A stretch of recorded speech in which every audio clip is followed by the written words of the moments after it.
insigne devotioni, ora pro nobis. Vaso insigne devoción ruega por nosotros. Queridos hermanos, continuamos con nuestra meditación sobre las letanías de la Virgen. Vaso insigne devoción, segunda parte. En la charla anterior hemos visto que la devoción es la prontitud de la voluntad para dar a Dios el culto que le debemos. Esto nace del amor de Dios, porque de entregarse al alma a Dios, uniéndose con Él, que es propio del amor, nace el hacer con gusto y presteza las cosas que tocan a su divino servicio. Hemos visto que María tenía una vida de recogimiento, de oración.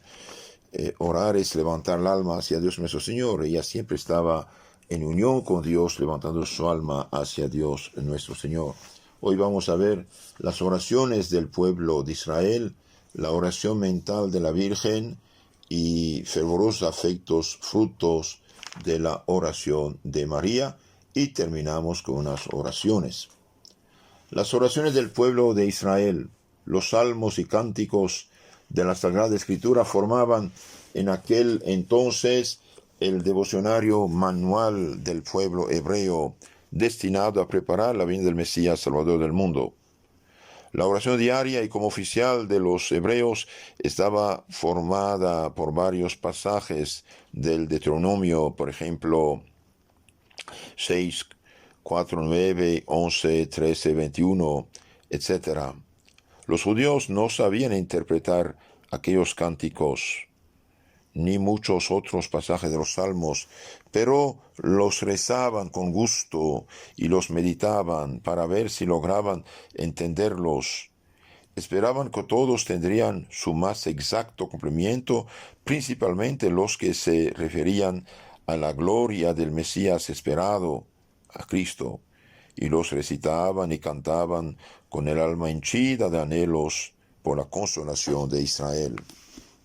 En el culto del sábado en las sinagogas formaban los salmos la parte principal de la oración, y se instruía al pueblo con la lectura e interpretación de los libros sagrados. De hecho, hemos guardado en el Nuevo Testamento los salmos como oración oficial de la iglesia. Los sacerdotes tienen que rezar cada día el breviario, los salmos o liturgia de horas que llaman hoy. Esto se reza cada día, salmos varias veces. En el antiguo se rezan 8 veces al día, 32 salmos por día por la iglesia y sus hijos. También hemos guardado las lecturas, la primera parte de la misa, que es la preparación, y después las lecturas y el sermón es la explicación de la palabra de Dios al pueblo. Pero en el Nuevo Testamento conocemos mucho más claro el sentido de estas profecías y de estas palabras. ¿Cuál fue la oración vocal y mental de María? También nuestra Virgen rezaba y cantaba los salmos a solas y en unión con los de su pueblo, pero con cuánto mayor fervor y devoción, iluminada por la luz del cielo y con su preclara inteligencia, sabía mejor que los otros a quién se referieran tantas predicciones como en ellos se encuentran, y las veía cumplidas en su divino Hijo. María, por tener la plenitud de la gracia y el Espíritu Santo, entendía esos salmos y sabía que se cumplían esos salmos en su Hijo. ¿Cuántas veces rezaría también la sublime oración del Magnificat que cantó por primera vez en la casa de Isabel, inspirada por el Espíritu Santo? Cuando su divino Hijo enseñó a los apóstoles la oración del Padre Nuestro, qué pronto la aprendió y cuántas dulzuras supo encontrar en su frecuente recitación. Queridos hermanos, el Padre Nuestro es la oración por excelencia del cristiano. Está en San Lucas 11, 1, 4 y San Mateo 6, 9, 13.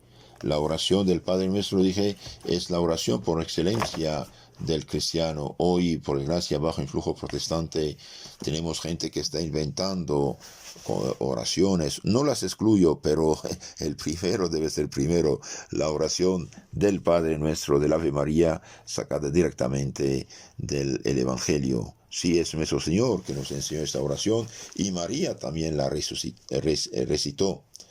Cuando rezamos el Padre Nuestro bien rezado, meditado, bien dicho, contiene todo, absolutamente todo. ¿Cuál fue la oración mental de María? De esta oración mental de María nos habla claramente el Santo Evangelio cuando nos dice: María conservaba todas estas cosas y las meditaba en su corazón. Y en otro lugar, su madre guardaba todas esas cosas en su corazón. Sí, el corazón de María era el mejor libro en que podían quedar escritas y el mejor oratorio en que debían ser meditadas estas verdades de la vida de Cristo.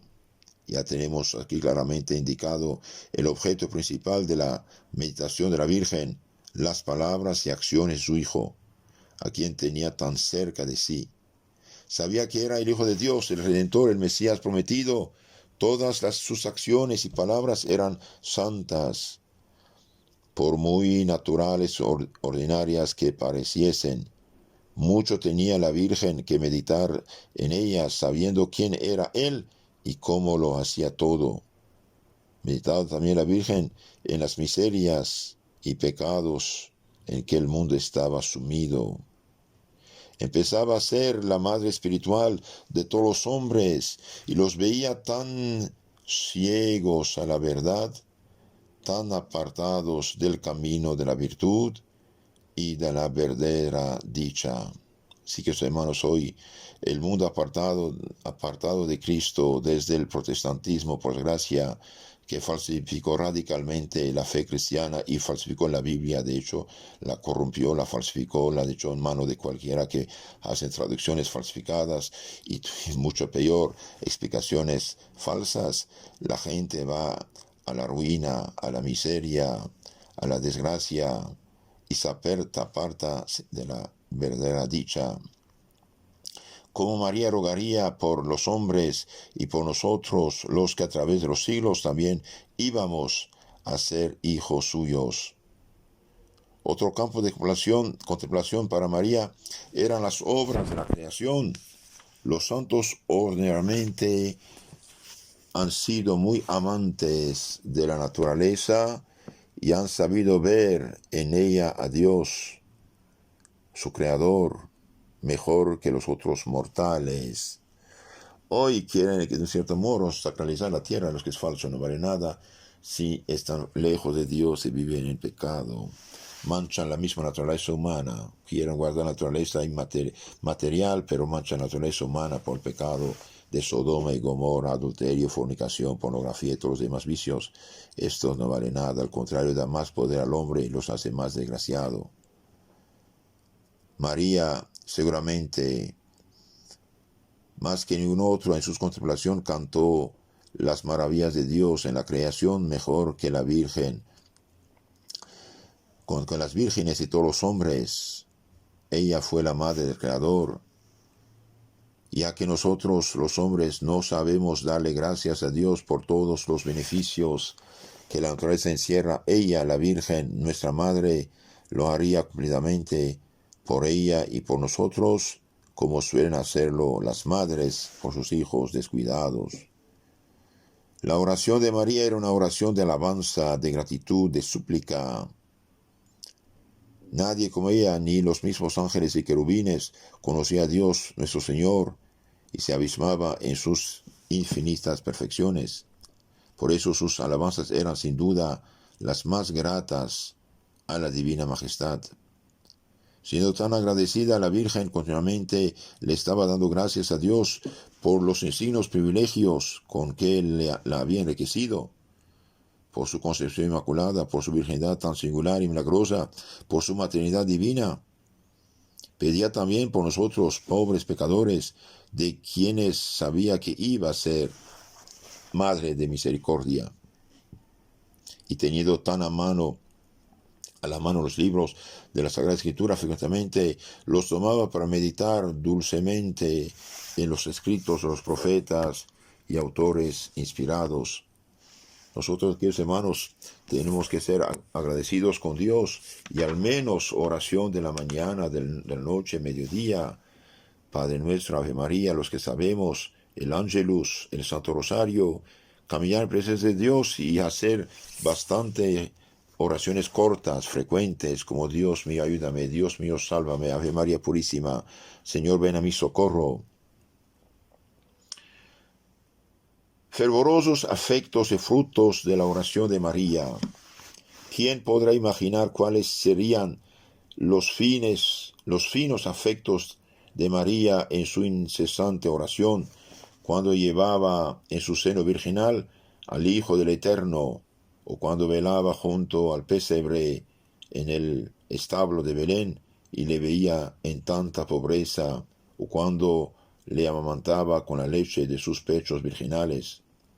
Con qué fervor y alegría contemplaría la Virgen los juegos infantiles de su niño, y sus trabajos de adolescente, sus sudores, sus fatigas, los sacrificios de aquella vida pobre y humilde, cual ninguna a que quiso someterse el retón de las almas.